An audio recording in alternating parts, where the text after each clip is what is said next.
Simula po ngayong taon, hindi natatanggap ang mga state at local universities and colleges ng mga bagong senior high school students.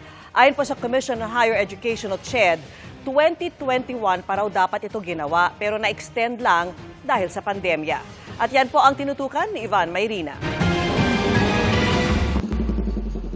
Batay sa datos ng DepEd, halos 18,000 mag-aaral na nasa grade 11 ang kasalukuyan naka-enroll sa mga SUC o State Universities and Colleges at LUC o Local Universities and Colleges. Pero simula sa taong ito, pinatitigil na ng Commission on Higher Education ang pagtanggap ng mga senior high school programs sa mga SUC at LUC.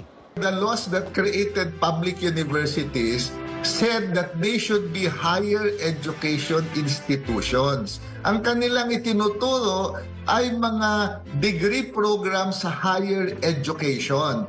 Ang basic at secondary education, ang may mandato niyan ay DepEd, hindi CHED. Taong 2016 ang simula magalok ng senior high school program sa mga SUC at LUC. Dahil sa dagdag 2 taon sa high school, kinailangan ng mas maraming classroom at guro para sa senior high school na sinalo ng mga kolehiyo na bahagyan na bakante dahil walang bagong pasok ng mga freshman. Pero sa transition lamang ito na hanggang 5 taon lang.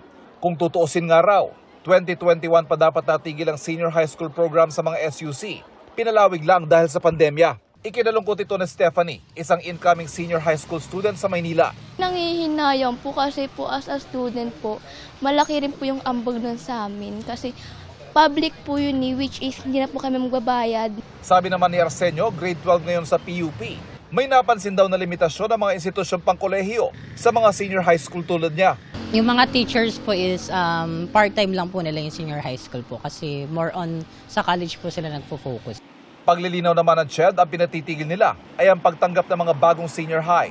Pero mga kasalukuyang nasa grade 11 na ngayon ay patatapusin ng grade 12.